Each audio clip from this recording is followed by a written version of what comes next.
Hello, everybody. It's Fernando Labastida once again in another fun interview in the speaker preview series for the UX/AI Summit. It's taking place September 12th, all day, 8 a.m. to 5 p.m. Here at the Performing Arts Community Center in Austin Avenue in Waco. And we're very happy to have Jermaine Malcolm here. He's one of our featured speakers. He is the CEO and founder of SGA. He's a skills gap advocate. That's right, yeah. And he is another, so we've been interviewing a bunch of people here who have moved to Waco. That's right. Right? And so tell us a little bit about what you do at SGA, and then I want to get into like how you got to where you are, and then the topic of your talk. Yeah, so we focus on skills development at SGA. We primarily work with communities that are trying to upskill individuals, so workforce development or entrepreneurship. And so we're typically on the back end. So think about like the operating system for an accelerator or a chamber that's working with entrepreneurs and small business owners. So we build the programs, we build the systems that help them to advance those individuals in the community.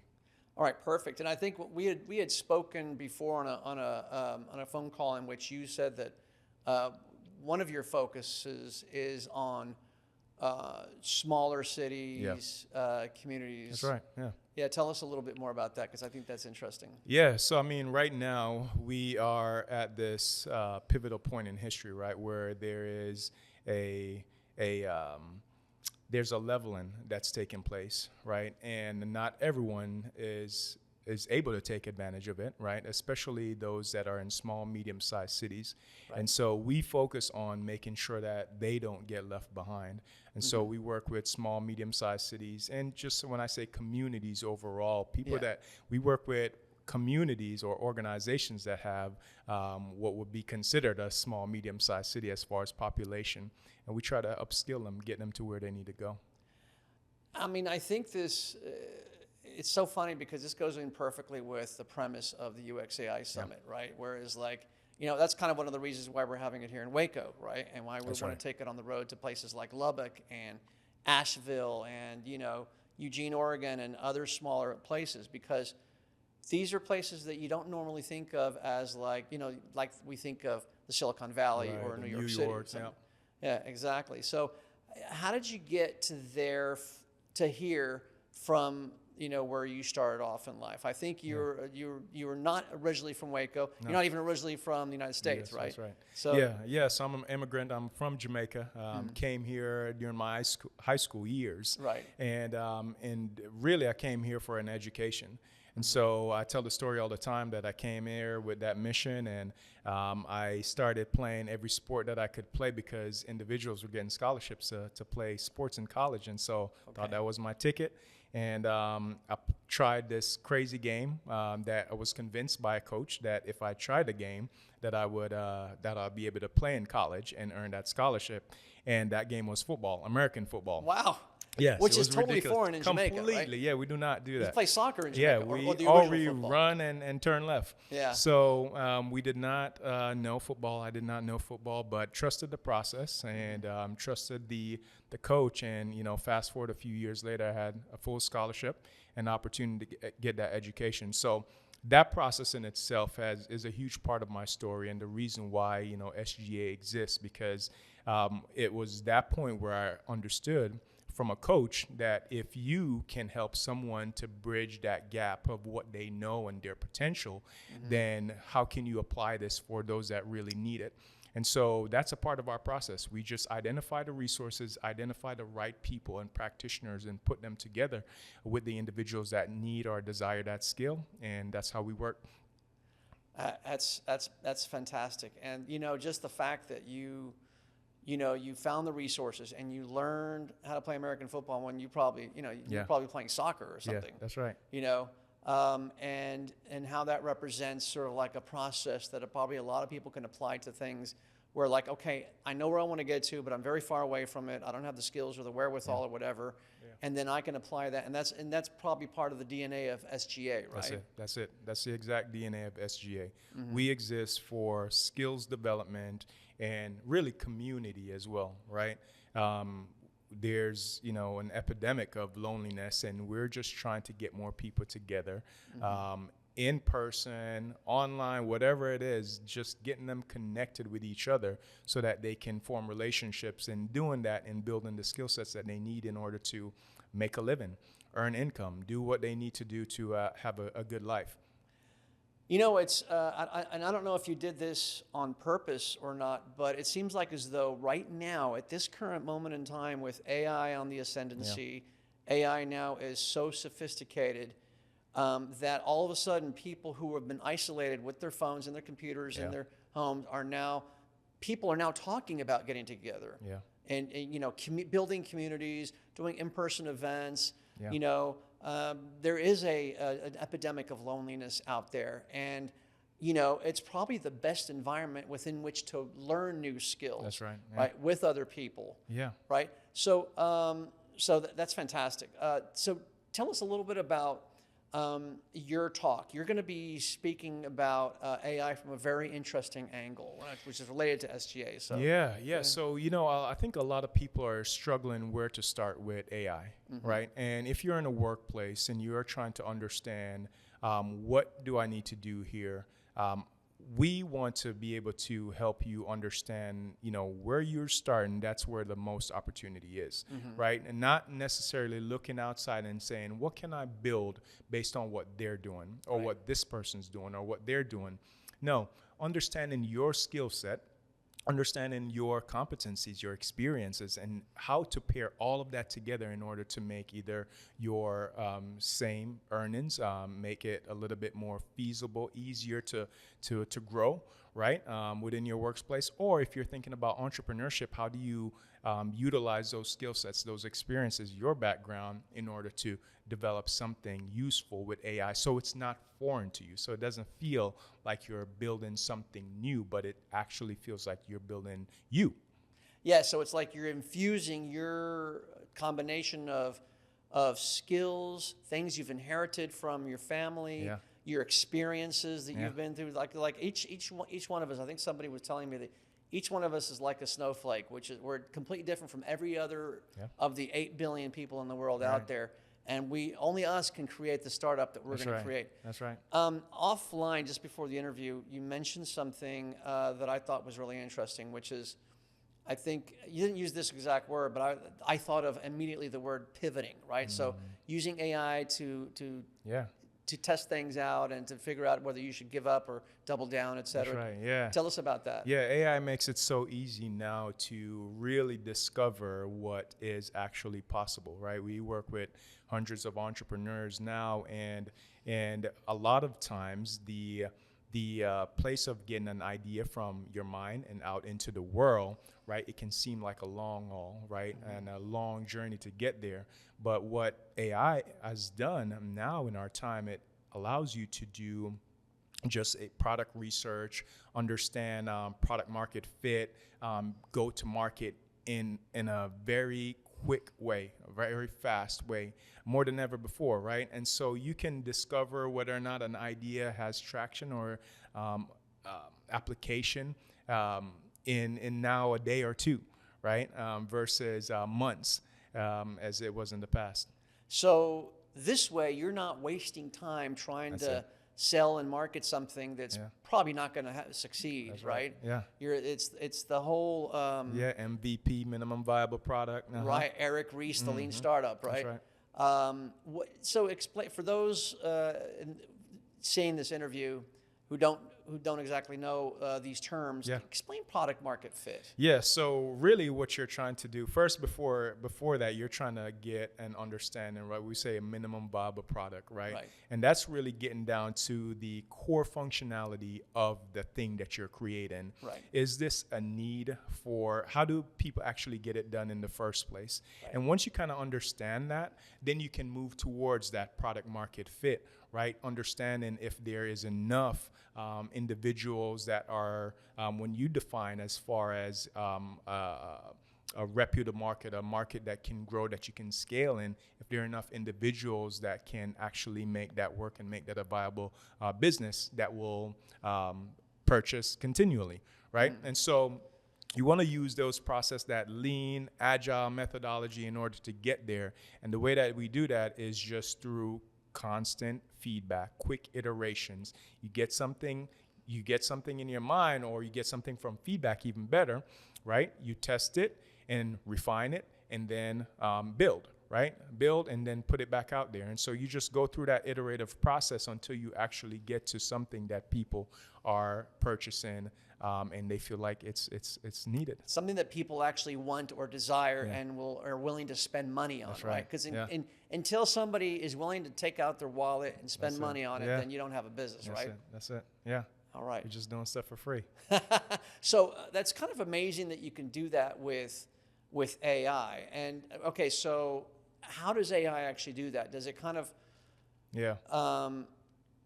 so I'm trying to figure out, does AI can it kind of act as almost like a pseudo audience or something? Yeah, so what you can do now is, like, a lot of the processes towards getting to that traction, or getting to that to delivering out where you would get that feedback, has now been really concise, right? It's now very short process. So for instance, if you wanted to, you had an idea and you wanted to understand if it would actually work, the first thing that you can now do with AI, instead of going and building an MVP, that typically, if you're talking about a software that could take anywhere from 2 to 5 months or even longer in the past, now you can build something within a couple of hours, right? Then you can go out there and actually test it. You can watch people and see how they're interacting with it, right? You can now determine that, and you can take that data, instead of you crunching all those numbers and trying to go through all of that. Now AI can help you to break down that information, so now it's a lot easier for you to process, right? There's also the messaging, right, where before you would be say, okay, that message didn't work. The product, it looks like there's something here, but the messaging didn't work. What are people saying? Now you can take that, you can analyze that. You don't have to go through, you don't have to have a full team in order to do that. You don't have to spend hours to do that. You can now analyze that information, get the data that you need, and start testing that out as well. So a lot of the processes, a lot of the things that you would have to do manually, that would take a lot of time, now you have an assistant to be able to get that done faster. So are you familiar with Michael Wellborn? I have, no. He is. He also offices occasionally at Startup Waco, which is where you are, right? Yeah. And he was just in here earlier today, and I was interviewing him about because he's going to be one of the workshop guys at the summit, and he has a startup, and he was talking about using AI to cut the time short from months to 14 minutes, et cetera, but for a different part of the startup process, which is studying VCs, putting together a unique and personalized presentation for each VC. And again, it would normally take a team months to do this, and he's cutting it down. So what I think is really fascinating is that if somebody has a startup and they want to come to this summit to learn how to do it, from your talk, they can learn how to do the iterations, the minimum viable product, the testing, and the analysis of the testing. And then they could go to Michael Wellborn's thing to learn how, okay, now I have the MVP. Now I want to figure out how to, hit up all these VCs in a quick way. So I think this conference is shaping up to be really cool. So let me ask you this. So are there any stories, any examples out there that would be kind of illustrative of this process that you work on? Yeah, I mean, so I've been doing program building, right, for now probably 12 to 15 years. And so initially what I would need to do is I would need to truly understand my audience, who I'm building this program for. Then I would need to hunch down at my desk for hours, weeks, in building something then would then be able to get approved. Then I would need to present that and figure out how to put it on a slide deck, make that nice, so that people can understand the message. All of that stuff, I used to have to do that very tedious manual process. Right.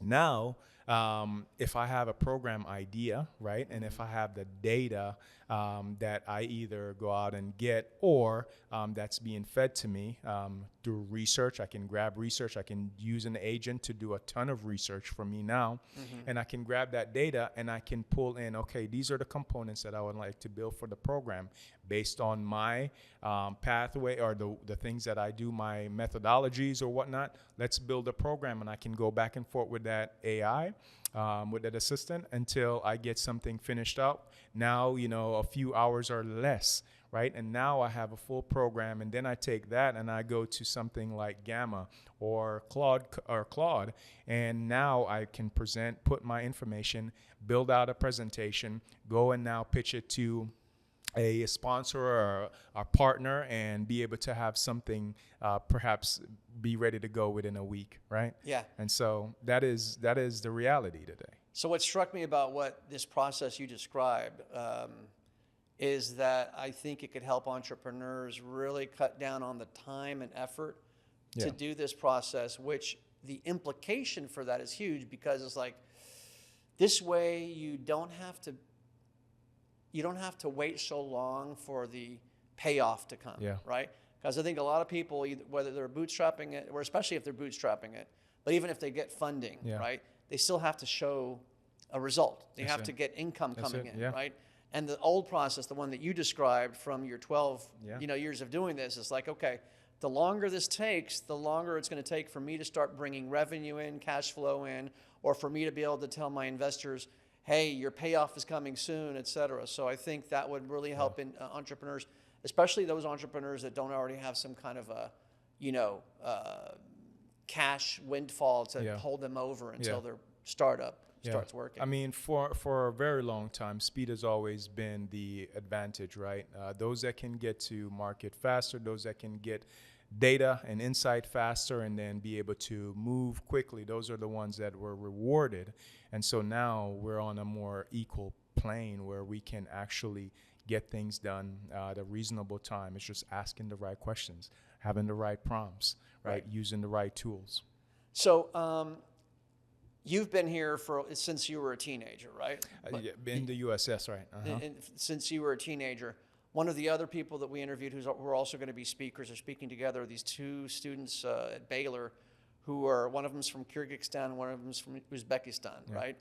And they are creating a startup with AI called Admit AI, which is going to help foreign students navigate the labyrinthine application process for applying for an American university if they're foreigners.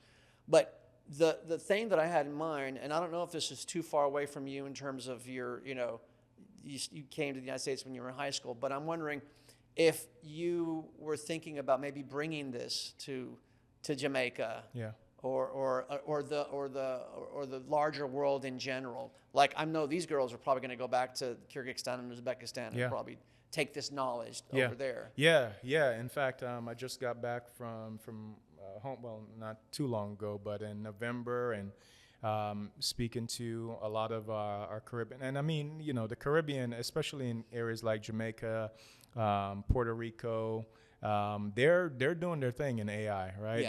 They're not sleeping on it. They're not sleeping. They're sitting on their laurels. That's right. Yeah. So they're moving, and so we've had some conversations. We've had conversations with different ministries within the country, within Jamaica specifically. And so I'm very excited about just the development that's going on there and being involved. Perfect. Well, thank you so much for your time and for agreeing to be a speaker at the summit. You're going to be one of the very first speakers in the morning because you have to be in Austin in the afternoon. Where can people find out more about SGA and you and connect with you and stuff? Please. So I post regularly on LinkedIn. That's my primary platform. So I think 9 a.m. most weekdays. That's where I post on LinkedIn. And then also sgabuilds.com. That's sgabuilds.com is our website. And then on socials, just Skills Gap Advocate. Perfect. Again, thank you so much. And again, the summit is going to be on Saturday, the 12th of September, here at the Waco Performing Arts Community Center. Go to youxai.live Early bird tickets are $59 until July 31st. That is probably the lowest price you'll ever get for an AI conference. Take advantage of it while you can. It's a steal. And come and make sure you see Jermaine Malcolm's session at the UXAI Summit. Thank you so much, Thank Jermaine. you. Looking forward to it. Yeah. Thanks.